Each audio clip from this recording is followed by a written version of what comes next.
Tonight is the fourth in a series of forums for District 5110 in Oregon called Rotary Now, Leading Change, where we introduce to the district membership contemporary topics that affect our future.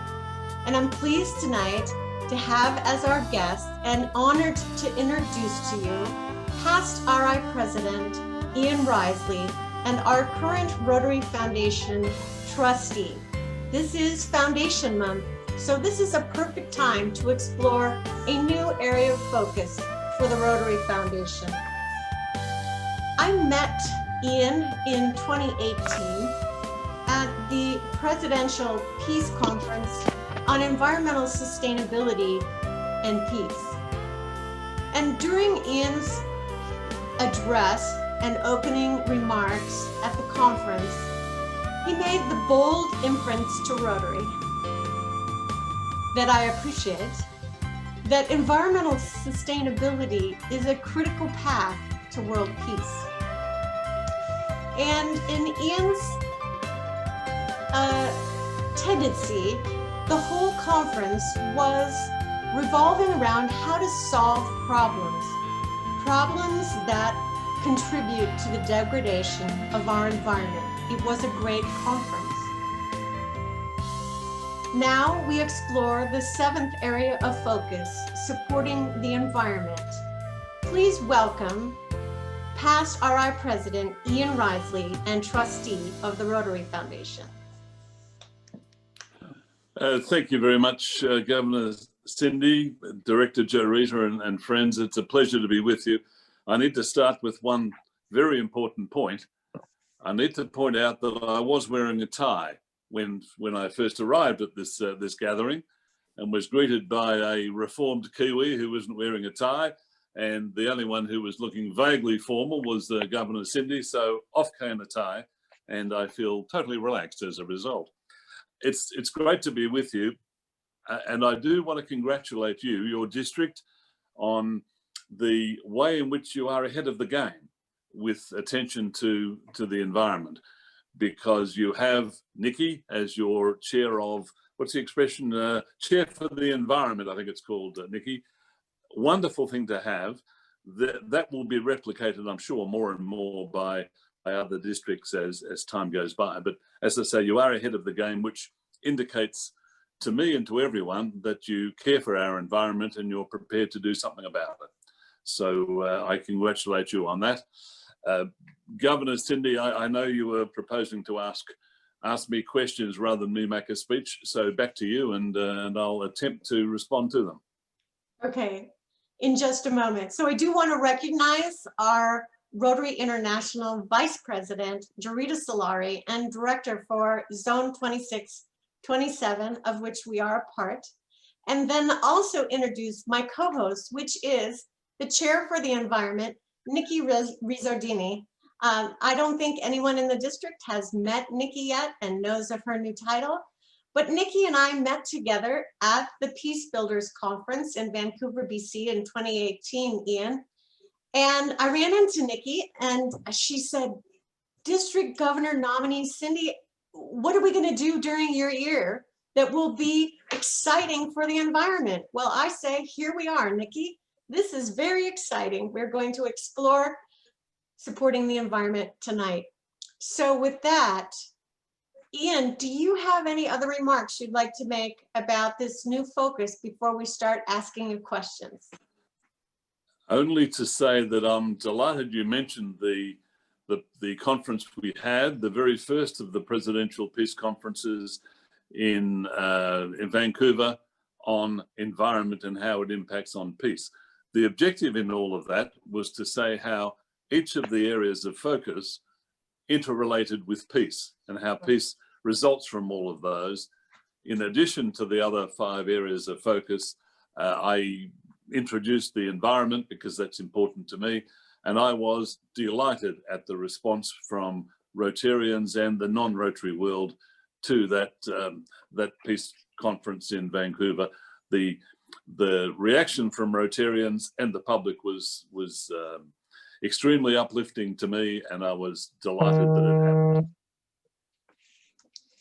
So And that let's start with the wasn't me. first question. I really enjoyed the Sure. conference too, Ian.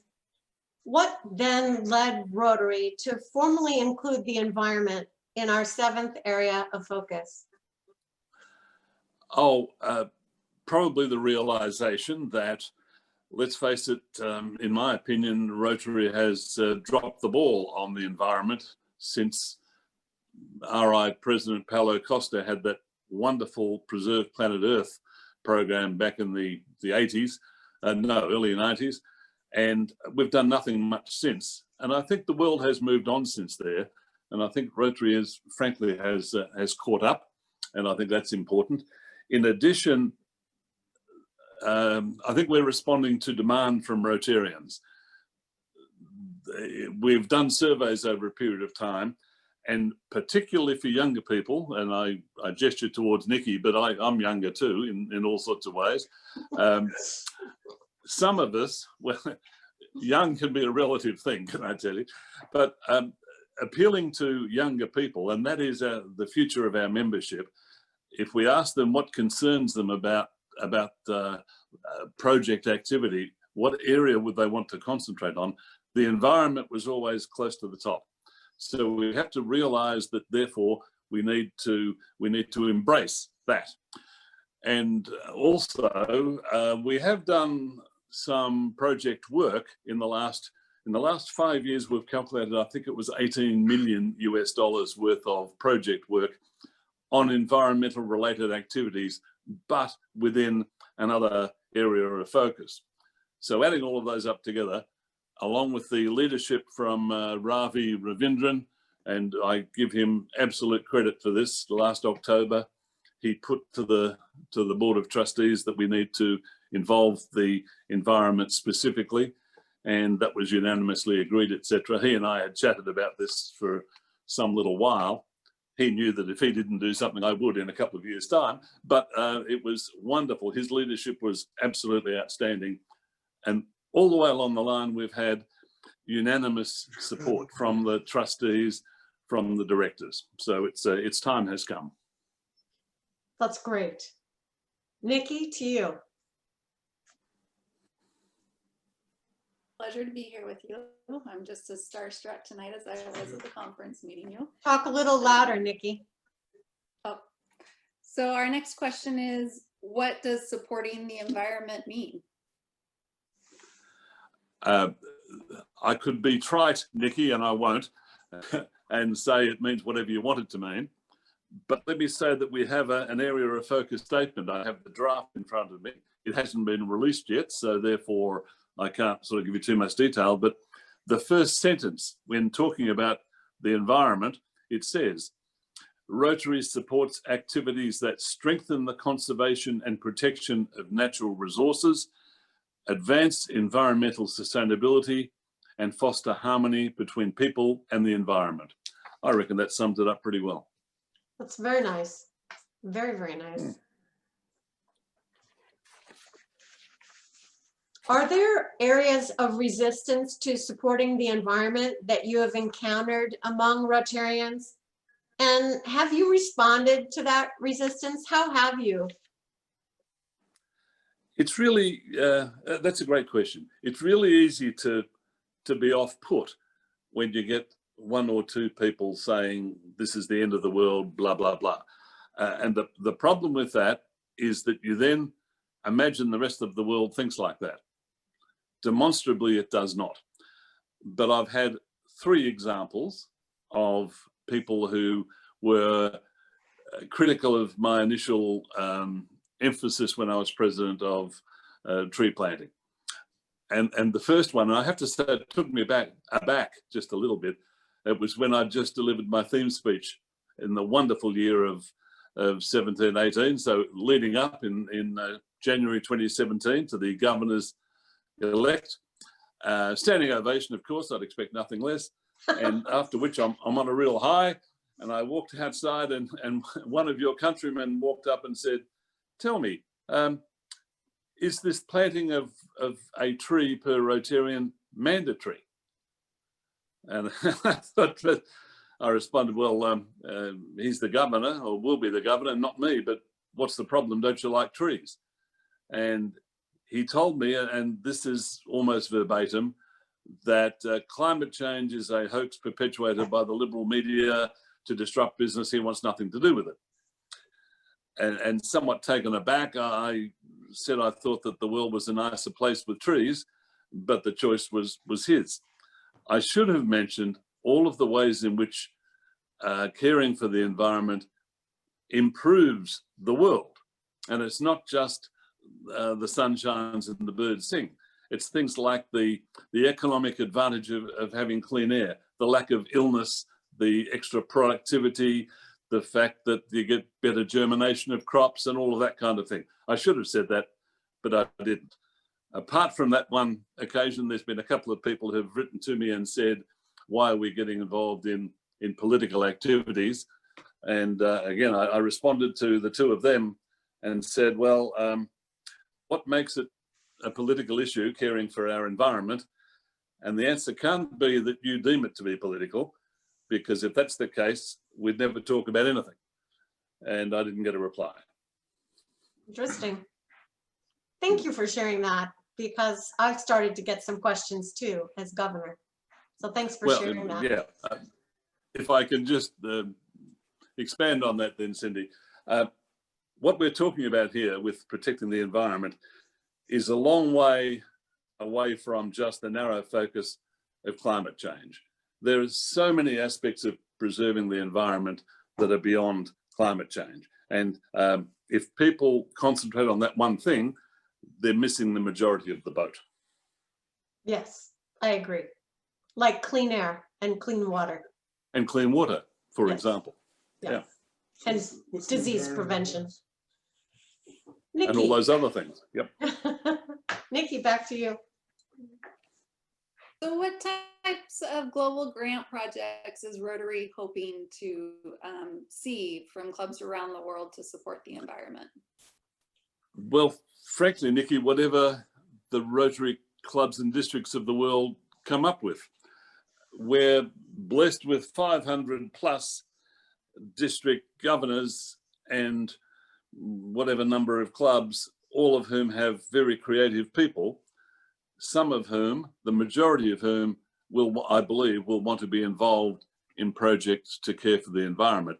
We have a really broad brush of areas of activity. For example, so see, picking up the area of focus statement again, we're talking about protecting and restoring land, coastal, marine and freshwater resources, for example. We're talking about enhancing the capacity of communities to support natural resource management and conservation, and lots of other things. There will be an absolute avalanche of interest, I am totally confident, from the Rotary world. They're a very creative bunch out there, Rotarians. They'll come up with some wonderful projects, and I just hope we have the funds and the capacity to support those, because it requires support for the Rotary Foundation to enable that to happen. From the back room, Bill or Paul, are there any burning questions that you think we should bring forward to Ian? John Mathers, why don't you unmute yourself and ask that question that you put in the chat box referencing President Holger? I heard that from Holger that he looks at climate change as not as political, but simply as a fact. And as a fact, it's something that we should address. So I'm curious about whether it's appropriate for a club or members of an action group to take action in support of legislation. In support of legislation, John, what specific legislation would you be referring to? Any kind of legislation that deals with carbon tax. Right now, the carbon tax, the average globally is $2 a ton, and the estimate by the IMF that it ought to be at $40 a ton. Wow. So legislation is going to be very important in the next short period of time to get us to 2050 and the Paris Accord. Interesting. And are you, and again, I haven't heard President Holger say that, I would I would respond by saying scientifically, there appears to be almost no doubt that climate change is real. And not everyone accepts that, but I think the vast majority of scientific evidence suggests that. And the next question is what causes it? And I've heard people in my country and yours talk about the fact that this is just a normal cycle and da da da. Okay, maybe it is, but how can we address the problems that come from it? One can step back and say, well, it's just going to happen and never mind. But are there any ways in which groups like Rotary can assist in mitigating the impacts of climate change, whatever causes it? And I would tend to concentrate on that. In terms of making political statements, I avoid political statements like the plague.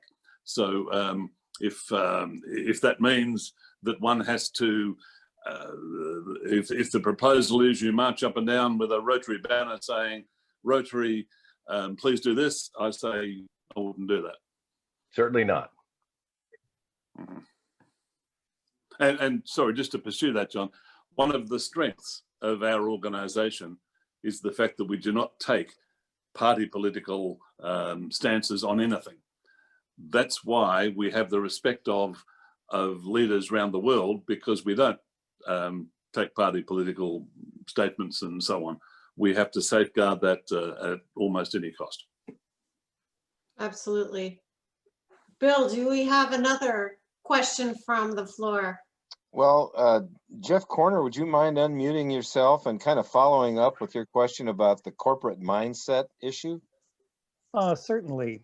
To follow up on that is that looking back, well, historically, that carbon in the atmosphere really wasn't a problem until we started pulling so much of it out of the ground. And now I'm totally surrounded by things that are made from petroleum products. And I'm thinking, gosh, let's, rather than trimming off the little branches of things, let's aim for the root. And so there's a lot of people who have a lot of money in petroleum.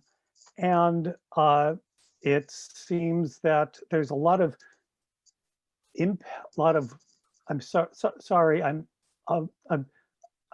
doing my best. It's PTSD, and I'm doing my best to try to stay calm, as that I see in my club that there are a lot of bigger businesses who have made a lot of money in petroleum. And how does one go about being the David in this Goliath sort of position? Thank you for taking my question.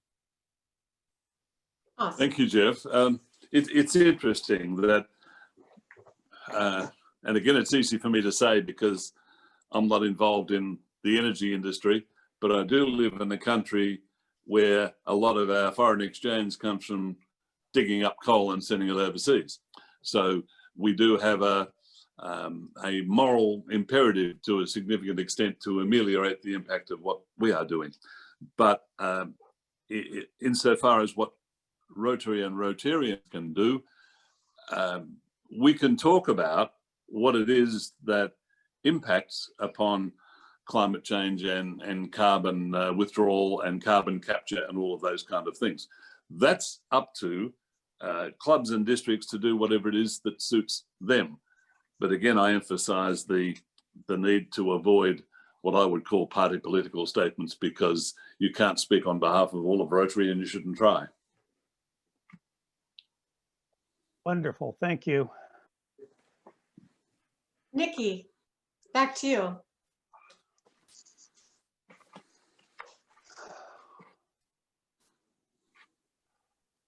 So what might be some of the measures of its success for each environmental global grant?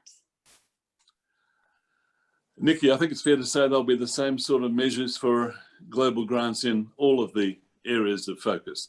There will be the fact that we're able to establish a community needs via a needs assessment, and that's mandatory in any project that gets global grant support.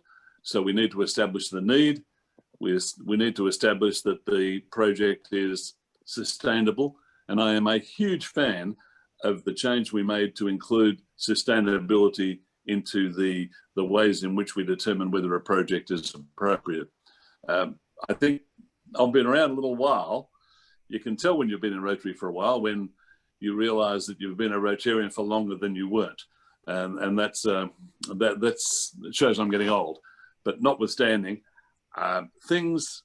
And I said I was young before. Did I say I was young? I'm obviously a compulsive liar. But anyway, putting that to one side, when we made the change to incorporate sustainability, to me that was a wonderful time for our Rotary Foundation. I have seen projects in my long Rotary career that looked fabulous on the surface, but because sustainability wasn't taken into account in the management and design of it, they failed. So sustainability to me is absolutely critical. So we've done the needs assessment, we've determined that it's sustainable, and we work out what the impact on this project is going to be. If we line up all of those and we achieve them, I would have thought that we therefore have a very successful project.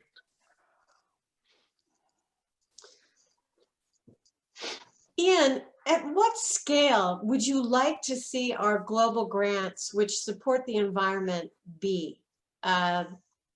Like What watershed scale or community scale or forest ecosystem scale? Do you know what I'm getting at? Yeah, I do understand what you're saying, Cindy. It really, again, depends on what clubs and districts seek to do. But I think what tends to indicate where we're going to be pitching this is the fact that a global grant is $30,000 plus, so it's not going to be something tiny. That tends to be the province of a district grant rather than a global grant. But it'll be anything from there up. And it'll be like all of the other areas to focus. We have relatively small global grants in all of these areas, and we have whopping global grants in all of these areas. I suspect that it will be the same with supporting the environment, and it really depends on what Rotarians come up with. I think I don't think I'm being optimistic in saying that there will be an avalanche of grant requests. I think that's almost certain from the feedback that I've received. People are excited. Rotarians are excited at what it is that we're doing or proposing to do. So it really comes back to the capacity of clubs and districts to be creative and come up with whatever they deem. You are already able, of course, to do relatively small scale projects in support of the environment out of a district grant, and that happens all the time. Okay, thank you. Bill, you say you have a question. Well, I do, thank you. While we're not prohibited from submitting global grant applications with multiple areas of focus, we're really discouraged because we're told that, well, then you have 2 grant reviewers in Evanston and it gets more complicated and so on and so forth. But how about making an overt exception to that and giving some bonus points for grant applications that come in that have an environmental benefit for sustainability and so forth? What do you think about that? Well, you can tell what I think of it because I'm writing it down, Bill, and that's I don't know whether I'd endorse the bonus point concept, because frankly, the way in which a global grant is accepted or not is that if it adheres to the requirements of a global grant, it's not as if we've got 10 of them, let's pick the best one, because that isn't how it works. But the reason, and my experience is the same as what you've just outlined, which is if you say this project falls within more than one of the areas of focus, you then have the 2 area of focus managers, I won't say this impolitely, sort of sniping at it and picking holes in it and coming up with reasons why it shouldn't work. Not that that's what they do, but their job is to make sure that it adheres to all of these things. So my advice to clubs and districts is always to choose the one that they believe is most appropriate.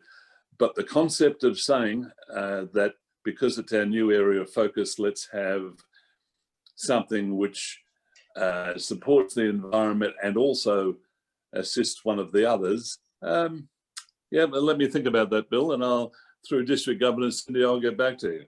Okay, thank you Thank you. very much. I mean, I could easily see that, for instance, if we did a clean water project that was environmentally focused in a watershed, it might also prevent disease from spreading in the communities of the watershed. And there'd be those two benefits that were being considered that, you know, really leverages our dollars. Well, Yep. I wanted to I can field, absolutely see that. yeah, I wanted to field a question from District Governor-elect Jerry Kasanovic. Jerry, would you like to unmute yourself? Yeah, hi, thanks very much, District Governor Cindi. Past President Ian, do you celebrate Earth Day there in Australia? Because it seems to me that would be a good forum to for Rotary to join and collaborate with others in the community to really rise, or make our mission known in the community. So do you do that in Australia? Yes, we do, Jerry. Nowhere near as much as I think would be a really good idea, but yes, we do. Mind you, as many people, including Kiwi Paul, will tell you, Australians will do anything for a public holiday, but we don't get a public holiday for Earth Day. But the concept of what you've outlined, which is that we can encourage Rotary clubs and districts to do something on Earth Day, is a really good idea. So I've now scribbled that down too, District Governor-elect Jerry. Thank you. By the way, was that Jerry with a J or a G? That's with a G. Yeah, thank you very much. Excellent. Yep, good, good. Nikki, have you got a question for us? Well, along those lines, are there world partners that we're likely to partner with in supporting the environment? Anything's possible, Nikki. And of course, because this is brand new, we haven't reached that stage of development yet. But I think that supporting the environment is an area of focus that will naturally attract other groups to join with us, sometimes as funding partners and sometimes because they have good projects that we can join in with. I don't have anyone or any group specific to mention to you, but I think it would be logical for that to take place.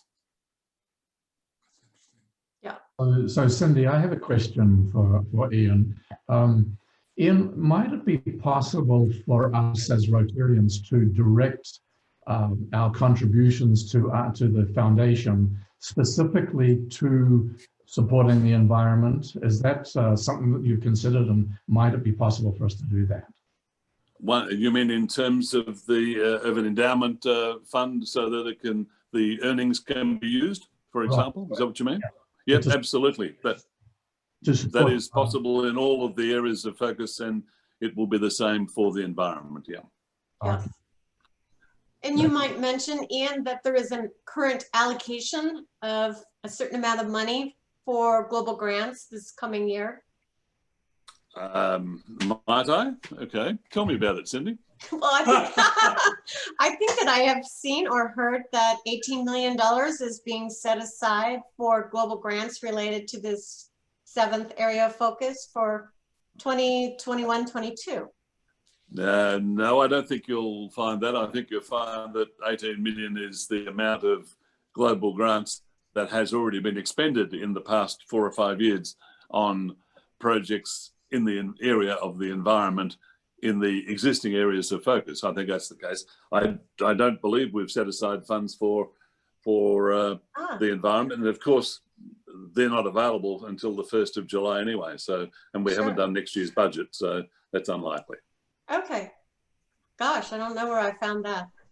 I saw that. But when you do find that, Cindi, you better send me a note of it, because either I'm a half-wit or something's put something out that's maybe not clear.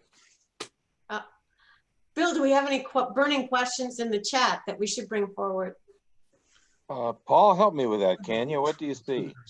We've had lots of great discussion going on in the chat room. I'm seeing an interesting question that you've touched on already a little bit, Ian, but maybe we could dig a little deeper into it, which is, and this comes from Mr. Barnhart, and he asks, how can Rotary address climate change if it will not take a stand on solutions which, by necessity, are political?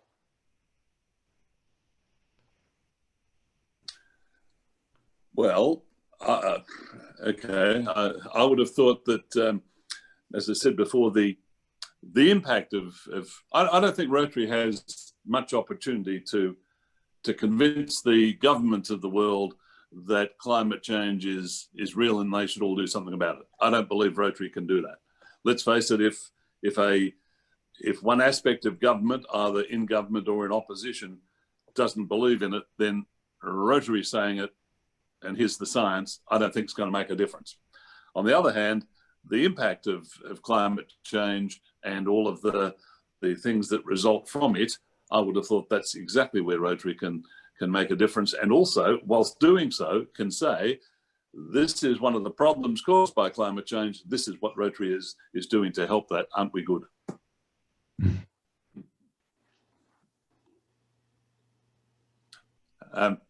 Can I just pursue that a little further, if I may, Paul? There are Rotarians known to me who believe that Rotary should be taking a more active political stance in favour of A or B. And I know that some of them in the more liberal parts of the world, like probably where I'm living, just south of you in the People's Republic of California, all of that kind of thing. And I don't resile from the fact that I'm a greenie. That's fine. I take that as a badge of honour. But we have to understand that alienating a portion of the world is probably not necessarily in our best interest. However, what we can do is point out the importance of trying to alleviate the net result of something. And if we do that, and then at the same time we're able to say, or others are able to say, we really need to rectify the problem rather than attend to the ramifications of the problem, then I think we're making progress. And I would, no, I won't. That'll do. We are being recorded, aren't we, Bill? So, Bill, what else do you see in the chat? Tim Bewley has a question or a comment. Good. Go ahead, Tim. PDG Tim. Thank you, Bill. Governor Cindi, past President Ian, thank you very much for coming here tonight. Quick question. Would you say that with the polio program, Rotary has been politically involved the entire time? It's a really obtuse question. Politically involved the entire time. You mean by promoting immunization? Well, in the role that we play with GPEI, we are the advocates. We like to knock on people's door for money, and a lot of them are governments.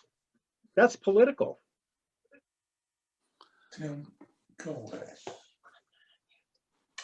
away. Yeah, maybe. So then what it becomes is a matter of semantics, that we become advocates versus political. So can we become stronger advocates in the environment would be the question. Take away the word political. Yeah, by having the word political related to anything is, as we say down here, putting the kibosh on it. And I understand where you're coming from, Tim. I won't disagree with it, but I'm in a difficult position because I would be more political than we are, but we do walk a fine line. But you're probably right. But I appreciate it very much. I mean, I think you're brave to bring this forward, and I thank you for it. It's just tough issues, and you know, we have legacy Rotarians that have a very difficult time letting go of the past. And the idea of political, they're out the door. But then if we're advocates, as we have been, and that's our role in the coalition, that's okay. So how can we just change the narrative a little bit? That's all. Yep, see where you're coming from. I think one of the important points to make in this is that by us having the 7th area of focus, we're not telling people what they have to do. We're giving some people the opportunity to do what they want to do within the Rotary environment. So those who are opposed to the very concept, then that's fine, and let them continue to be opposed to the concept. Last comment, Ian, and I'll stop. The question is, what is the Rotary environment? What is the Rotary environment? Okay, you've got to bail me out here, Tim. What do you mean? Well, you know, the idea of people getting involved in this, and it would be great. They can work on a new area of focus and work within the Rotary environment.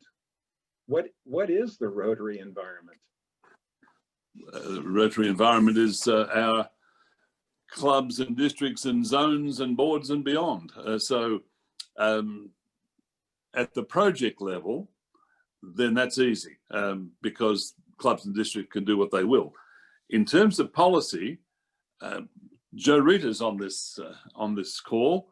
So you would, those people who are advocating Rotary doing more and more in a particular area, you get the ear of your director or indeed your vice president and make that point. And I think that would be a very interesting thing to do. Thank you very much. I would like to hear from Court Vaughn, our former zone coordinator for Polio Plus. Court, would you like to unmute yourself and ask a question? Yes, thank you. I really appreciate that the environment is an area of focus. And I would just like to say that I don't want to see Rotary running around the world trying to fix problems that have happened because of climate change. I'd like to see us be more in the forefront, trying to prevent climate change by reducing carbon emissions. And thanks to a comment from Jerry, I think he had a great idea. What about Rotary supporting the U.S. entering the Paris Climate Accords and all nations doing that? Yeah, and that's a statement rather than a question, and I applaud you for it. Well said. Yes. Well, my question is, what about what do you think about Rotary supporting the Paris Climate Accord? I would make the point that the Paris Climate Accord, and boy, if there's any country that understands that better than most, it's yours, is an issue for governments. And now you as an individual would be more than happy to get hold of your congressperson, your senator, your member of the reps and say, this is important. You're not speaking on behalf of our organization. I noticed, thank you for that, Ian. And thank you, Court, for that question. Jill Tompkins, you've had your hand raised. Would you like to ask a question? Well, I wasn't really asking a question. I was more making a statement that the one thing I've always loved about Rotary was that we were not a political organization. Of all things, this election year has been really tough on a lot of us that found out our friends held different viewpoints than we did. I don't want Rotary to go there, but I think the important thing is that we focus on the betterment of our world and the environment, and whether it be a local, a district, a state, a regional or international project, it all has to be built on the good spirit and goodwill of Rotary, not political standpoint. That's my thought. Thank you. Thank you for that. Yeah, Cindy, let me just make the point that that I think the way in which this can all work is where we as Rotary combine our ability to identify local and to some extent global needs with the resources and science-based solutions that are there, as a result of which I hope we can create a cleaner and more resilient community around the world. I think that's our role. This is Kathleen Miller, and I'd like to make a couple of observations, if I may. Yes, speak a little louder, Kathleen. All right, thank you. Hopefully so. I'm from Reedsport Rotary Club in Oregon, and so I want to take a stab at Tim's question about the Rotary environment, and I'd like to remind everyone about our four-way test, and I think you can find the Rotary environment in that four-way test. And then secondly, I noticed that for some time, the Rotary clubs were trying to like be the behind the scenes kind of people. And there was a change in, let's not be so behind the scenes kind of people. And let's be out there and let the communities know what we're doing, and that particularly benefits them. So I think that that's a change from, let's say, the old guard into perhaps the current environment. And because change is so hard, that's why you're going to find resistance for new programs and new exposure of the Rotary International as a whole.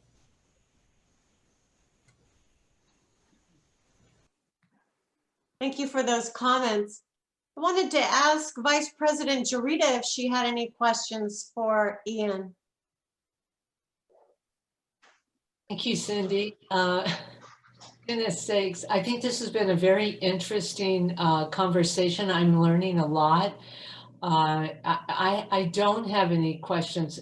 You can breathe easily in. I really don't have any questions for Ian. I am enjoying this tremendously. And I thank you, Ian, for being here, and Cindy for inviting me as a guest. This is very good. I love this series. Great. Thank Cindy, you. we have a couple folks with hands up. Okay, can you identify them? I know where you live, so I know where to find you. It's okay. Who do we have, Bill? Kurt Davis and Carol Fellows both have their hands up. Yes, thank you. I would like to comment on a couple things. One is just a couple nights ago, I watched a special by David Attenborough on his life on the planet, A Life on Our Planet. It's available on YouTube or Netflix. It is the greatest explanation of all the issues facing our planet and how to correct them and what needs to be done immediately I've ever seen. Wonderful hour-long explanation. It's available on Netflix. I posted that at 7:22. Right. The other thing is that if you go through that, you realize that a lot of things Rotary does now really help the environment, from clean water to education to the health of women and infants. Many of those things help address the issues that our world is facing, from excessive population growth to just the health and efficiency of how we grow food and how to do all of that better. So please watch that David Attenborough special on his life, 93 years on the planet. He's been involved in environmental issues for 63 of them. So yeah, that's my message. Kurt, let me just make the comment that I believe David Attenborough is one of the greatest humanitarians of the last century. I totally agree. So Cindy, I have a question. Actually, Stephen Stratton has a question that he's put in the chat as an observation, but maybe it could be phrased as a question. So Stephen, could you unmute yourself and ask your question? It depends on which one. Does it have to do with the investment committee? That the investment fund, yes. Yes, every foundation has an investment committee that has certain things that they can and cannot invest in. And I was curious if the foundation's asset management team has any focus on environmentally sensitive funds or categories or industries? Stephen, currently being reviewed, and watch this space. And I make that comment, and this is what's true, so I'm allowed to say it. When I was on the investment committee last time, when I was first a trustee, I raised with the investment committee the concept of us having a policy on ethical investments. I did not get one vote of support, not one. That was 10 years ago. Yes. It's a lot different now. So we are looking at that. As I pointed out at the time, our good friends, the Bill and Melinda Gates Foundation, have such a policy. Most other organizations, as you've just said, have such a policy. We are in the process of formulating such a policy. Thank you for the answer, sir. That's great. That's great to know. Any Carol other questions? Carol Fellows Fellows. has a question. Carol. Hi, I Ian. haven't Good seen to Carol see for you. ages. Where are you? Oh, hang on, just wonder- Carol, I've got to find you first. I'm And I still here. can't find you. Oh, yes, there you are. G'day, how are you? Good. Ian, I keep circling back to the same question about our investment.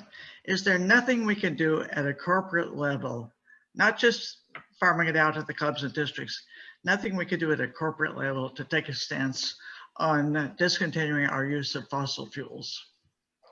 That is an aspect that, as I just said in response to Stephen, that is being looked at, and it'll be soon. A decision will be made really soon. Okay, please keep bringing it back. Thank you. Carol, this will not surprise you, but after a while, when you headbutt a wall, you stop headbutting. But things have changed now, and I think we're getting to the stage where, well, the world changes, and we just have to acknowledge the fact that the world is changing. The statement that was made 10 years ago was that our investment requirement is to get the best possible return we can. The inference being that ethical investment wasn't as profitable. History has shown that it is, in fact, slightly more profitable than the average balanced portfolio. So we're looking at that now. The answer to Court is no, it doesn't, but that's an interesting, do we have solar on the roof? No, we don't, but that's an interesting question. I'm sorry, I'm answering questions that haven't been asked here, Cindi, so I apologize for that. But one of the things that, as a result of this new area of focus and the task force that was put in place to evaluate how we go about doing this, of which I was chair, and one of the things that was agreed at the end of which is that Rotary International itself must have a policy on the environment in terms of the way Rotary itself avoids wastage and things like that. And that's quite active within one Rotary Centre, etc. I hadn't thought of solar on the roof, so that's another note. Solar on the roof. Good idea. Sorry, that came from Court before. Yes, it did. Good idea, Court. So Cindi, we have an interesting observation from Heather Tucker. And Heather, if you're still with us, if you could unmute yourself. Hello. Yeah, so actually, I have my daughter listening in with me. She is attending a native university, actually out of state, but she's here doing it virtually. So the question that we had was, would Rotary look at partnering with Indigenous communities across the world, since they've already been pioneering a lot of these projects? There's been an ongoing project, I guess you could say. It definitely is a passion of many Indigenous people, but definitely the youth that is coming up right now is just fired up and ready to help in any capacity that they can.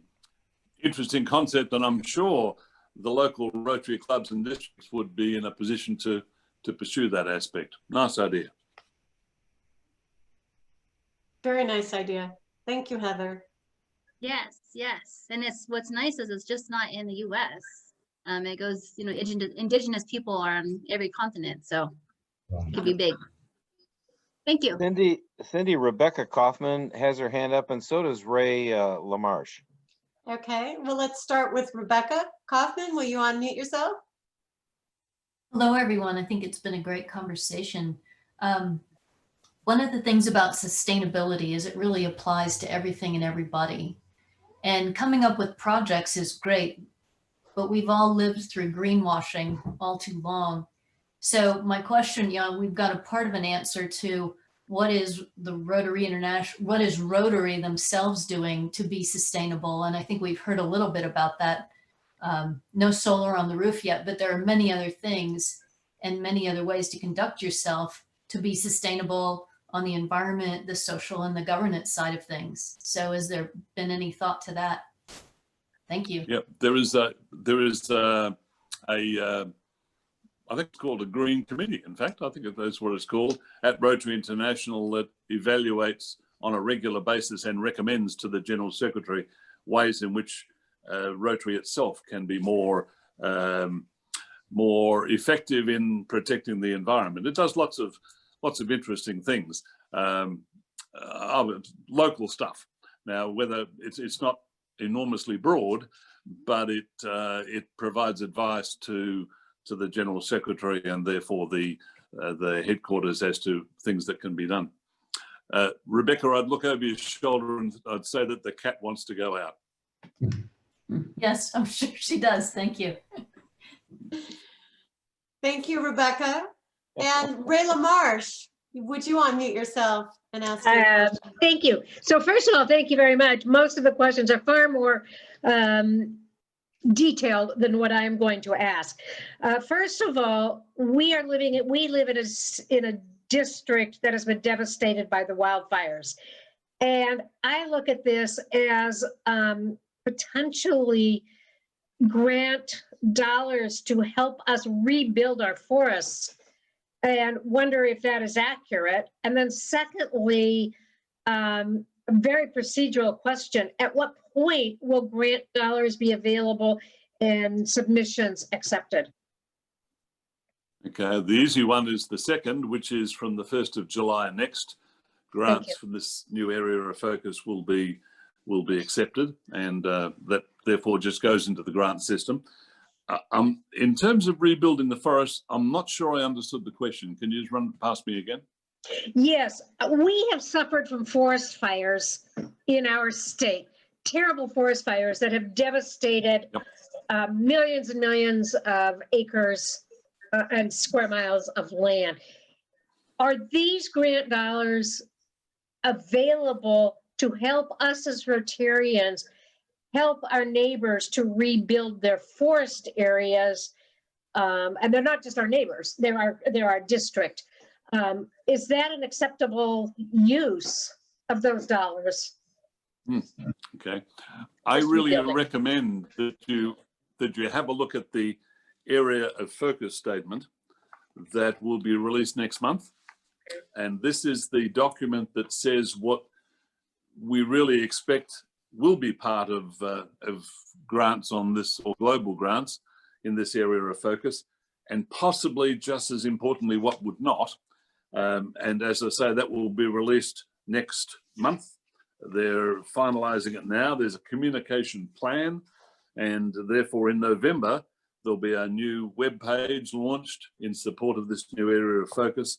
The area of focus policy statement, which runs to 2.5 pages as to what's encouraged and what is not. And as well as, dare I say it, new icons for the 7 areas of focus, so that we now have new logos, etc. And a social media push that all starts next month. I recommend you get hold of that and see whether what you would propose fits into that area of focus. Thank you. Thank you, Ray, for those questions. And thanks, Ian, for the answers. So Ian, a follow-up question then. Will there be a global grants cadre, a team of experts in supporting the environment that Rotarians can call and say, I'm thinking of this project, what do you think? Rather than cadre, which tends to look at specific aspects of how to. The area of focus, there will be an area of focus manager. We've already put into the budget from the 1st of, in fact, earlier than the 1st of July next. I think it started already, so that the area of focus manager for the new area of focus supporting the environment takes place. And that is the person and the ancillary staff that would be the logical person to go to and say, how do we do this? How do we do that? Just one person?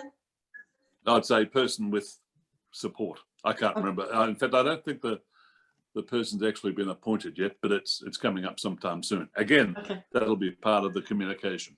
All right. Thank you very much. Mm-hmm. Nikki, do you have any questions? As we have had these major wildfires in our area, Australia has also experienced that. Did you have any projects in your region that were particularly inspiring that we might glean from? My district is 9810, which is the geographically smallest one in Australia, and we're on the fringe. In fact, we're over the border. We live in another district because we're on acreage here. But east of us, 9820, they had terrible fires. I mean, the fires, as you experienced in Oregon and California, just dreadful stuff.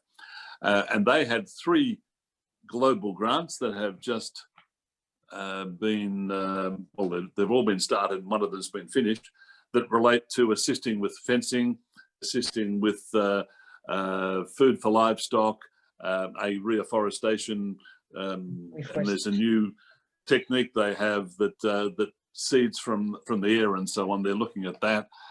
Yeah, we're in the fortunate position that we've had lots of support internationally. I hope you have the same, whereby folks look at that and say, boy, we really need to do something about that. So we have sponsors overseas and hosts here. That's 3 global grants just in our little part of the world right here. Further north from us, there were similar numbers. So this is what makes Rotary so good, in my opinion. What would you be able to do yourself, or even your own club, or even your own district? Chances are not a heck of a lot, because our resources are relatively modest.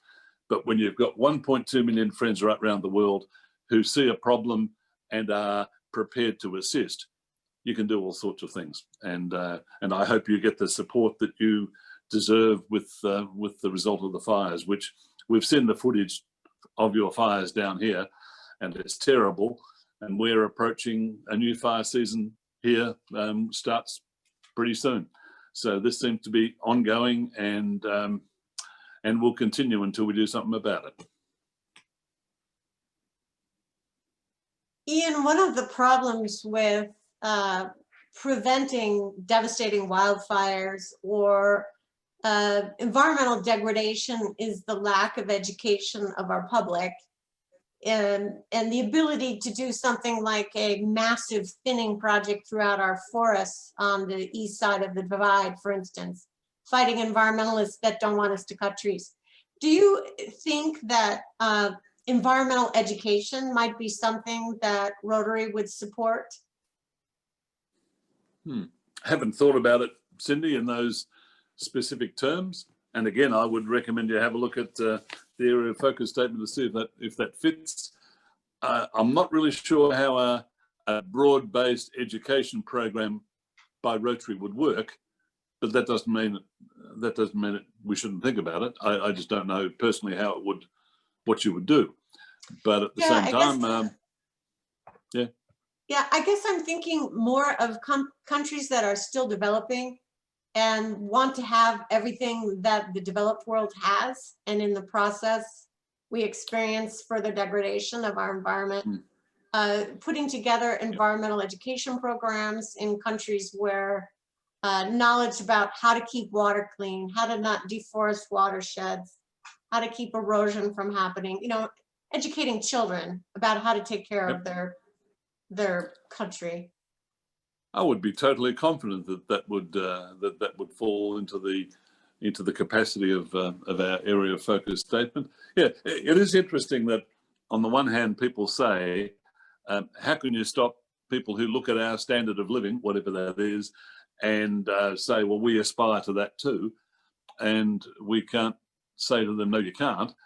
But at the same time, if we can provide assistance with economic growth, doesn't necessarily come massive deforestation and pollution and all of that sort of stuff.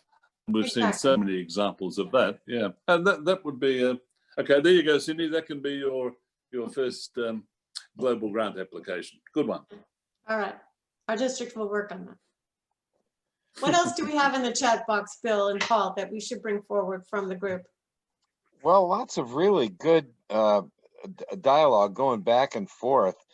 One of the comments came from John Mathers here about the trees that were planted during your year, past President Ian. Are you revisiting any of those by chance?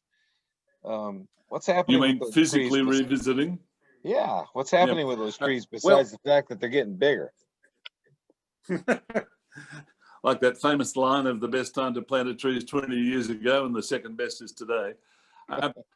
I was enormously gratified with the response from the Rotary world to the relatively simple request to plant one tree per Rotarian. 1.2 million Rotarians, 1.2 million trees. What's hard about planting a tree, etc. But the response was fabulous. We know from those that have communicated with us that it was north of 3.5 million trees were planted, and we suspect closer to 5. And that's fabulous. It's really good. But it's putting a toe in the water. Some people, maybe being adventurously critical, said, why didn't you try something more highbrow and more long-term, etc., and more revolutionary than just planting trees? And my response is, because anyone can plant a tree, almost, as long as you don't plant a weed and you make sure that it's in a position to grow, so you've got the facility to water it, etc.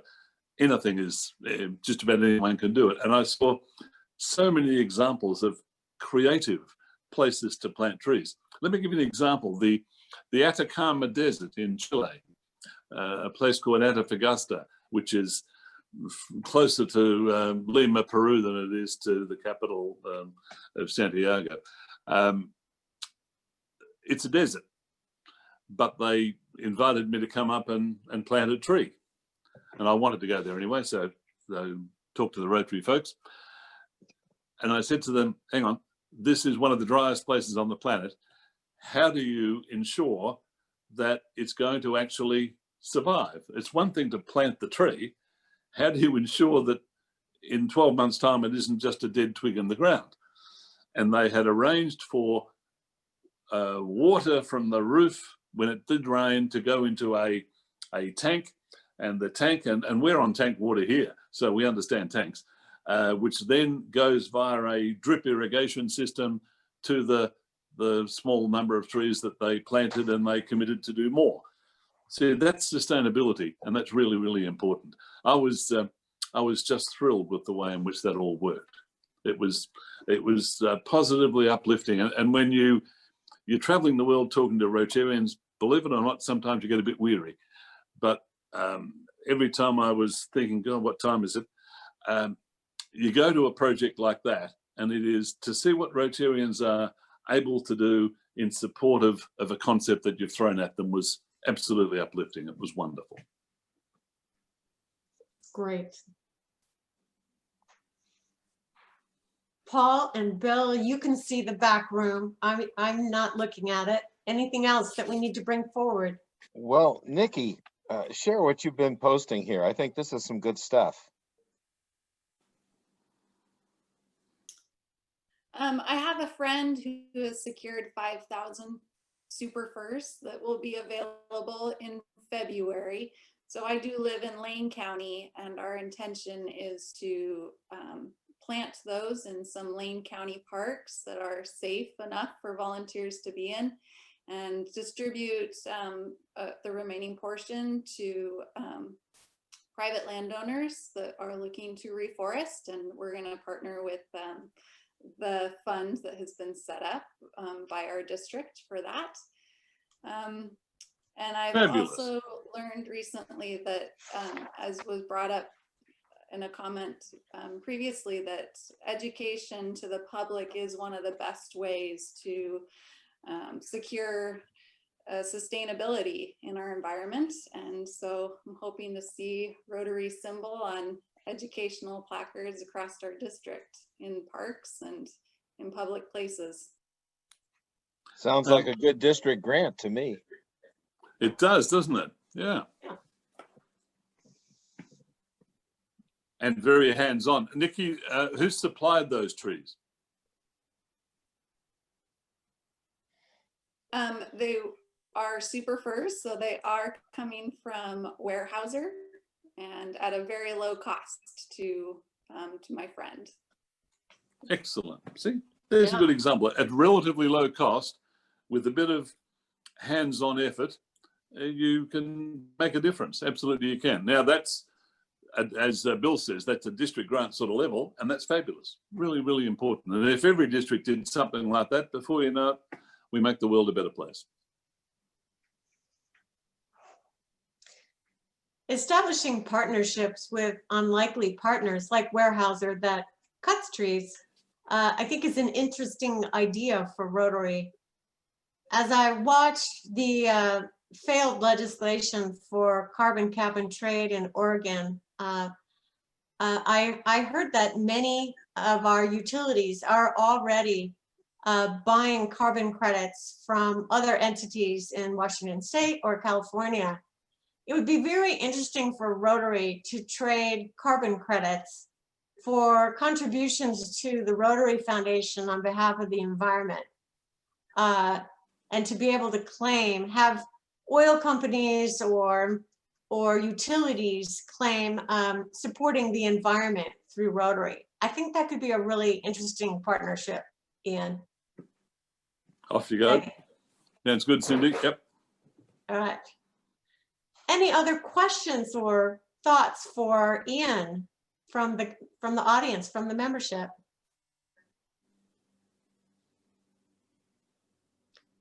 Well, this has been great. And Ian, thank you so much for joining us tonight and sharing what's going on with supporting the environment. We're very environmental here in Oregon, and I know that our district is going to be excited to participate in this new area of focus. Thank you for bringing this forward as a leader with other trustees of the Rotary Foundation, and thanks so much for spending time with us here in Oregon today.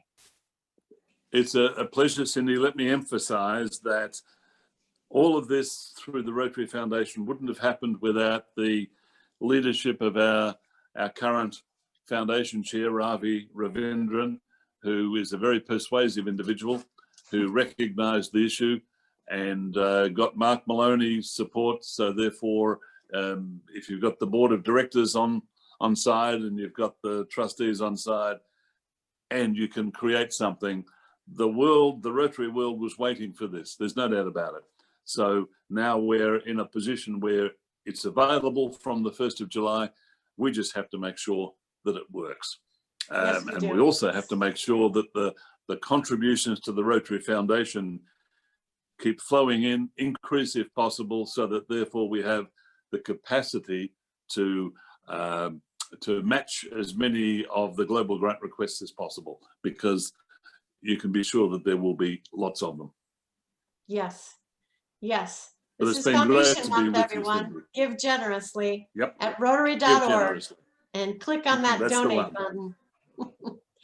Thank you so much, Ian. We so appreciate you being here tonight. A pleasure, Cindy, and I've got some notes. I've got Bill's comment about more than one area of focus. Yeah, that's good stuff. Jerry talking about Earth Day, and Steve, I need to follow up on the investment policy, and Court, I need to look at the why they're not putting solar on the roof.